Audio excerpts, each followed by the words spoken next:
Welcome back. आज हम सीखने वाले हैं फॉर लूप के बारे में। तो स्टार्ट करते हैं।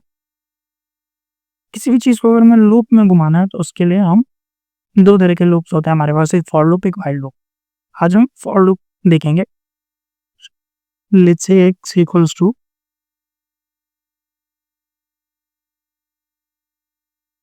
नॉर्मल और फाइन x।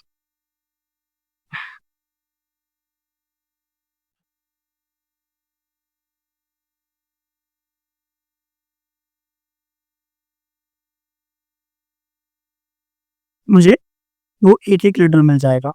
ओके। एक और है कि फॉर x इन रेंज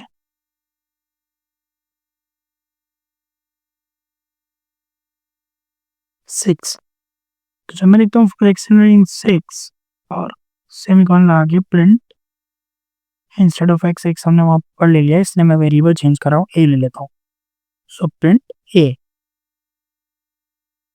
तो ये मुझे मिल गया 0 से 5 के बीच में।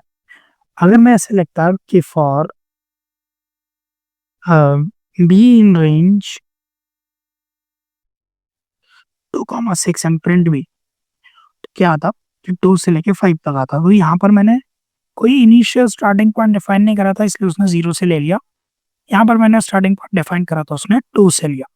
ये कहाँ यूज होता है? तो बेसिकली जब आपको कहीं पर काउंटर्स की जरूरत पड़ेगी, कुछ चेक करना होगा, तब हम लोग वहां पर यूज करते हैं। अब लेट्स से हम देख लेते हैं एक एग्जांपल नेस्टेड फॉर लूप का। मैं लेता हूँ for Q in range, Q in not in range, उसकी जगह हम ले लेते हैं, पहले हम 2 लिस्ट डिफाइन कर देते हैं। मैं लिस्ट डिफाइन कर देता हूँ, list 1 that is equals to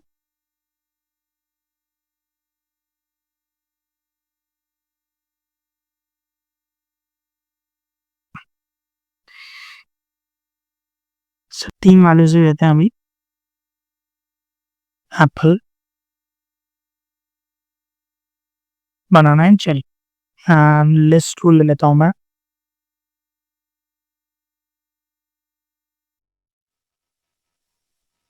1,2,3। Okay. अब देखते हैं for P in list 1,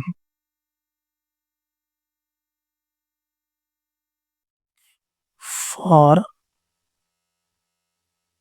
Q in list 2 print P comma Q. अब जैसे भी इसको रन करूंगा तो मुझे ऐसा कुछ रिजल्ट मिलेगा। अभी बेसिकली ये करता क्या है?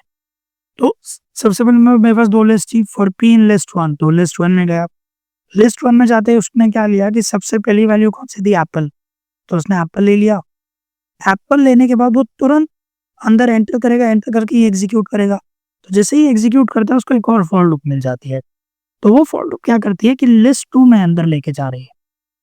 तो अब वो क्या है कि एप्पल के साथ अंदर जाएगा, तो एप्पल के साथ वो लिस्ट 2 में गया। लिस्ट 2 में वो क्या बोल रहा है कि पी और क्यू को साथ साथ में प्रिंट कराना है। तो अब पी से तो मेरे पास एप्पल था। अब जब तक ये अंदर वाली फॉर लूप खत्म नहीं होगी तब तक ये बाहर नहीं जा पाएगा यहाँ पर।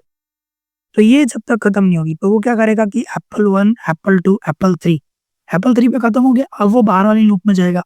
बाहर वाली लूप में जाते ही नेक्स्ट वैल्यू बनाना है, तो बनाना 1, बनाना 2, बनाना 3, ये वापस वो अंदर आएगा ना इस लूप में।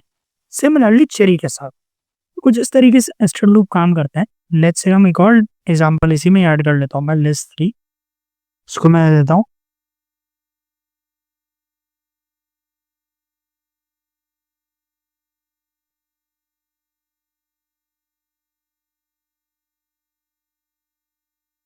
ट्रू एंड फॉल्स ले लिया मैंने, और यहाँ पर मैं क्यू कमा आर लेता हूँ और इसको यहाँ पे शिफ्ट कर देते हैं। अब मैं इसको रन करूंगा अगर, तो apple true false, true false, true false, true false. क्यों? एवरी नंबर के बाद ट्रू फॉल्स आ रहा है, तो हर एक नंबर पे true false, true false, true false आएगा। उसके बाद हर एक वैल्यू पे, मतलब लिस्ट 1 की वैल्यू पे, फिर लिस्ट 2 की वैल्यू पे, फिर लिस्ट 3 की वैल्यू पे, कुछ इस तरीके से लूप, नेस्टेड लूप्स काम करती है। तो ये इनको हम नेस्टेड लूप बोलते हैं, क्योंकि एक के अंदर एक काम करती हैं, लूप्स घूमती हैं। आई होप आपको फॉर लूप का के बारे में समझ आया होगा, आपको ये वीडियो अच्छा लगा होगा। अगर आपको ये वीडियो पसंद आया हो और आप डिटेल डेटा एनालिसिस कोर्स सीखना चाहते हैं, तो डिस्क्रिप्शन में दिए गए लिंक पर जाकर आप कोर्स चेक कर सकते हैं। Thank you.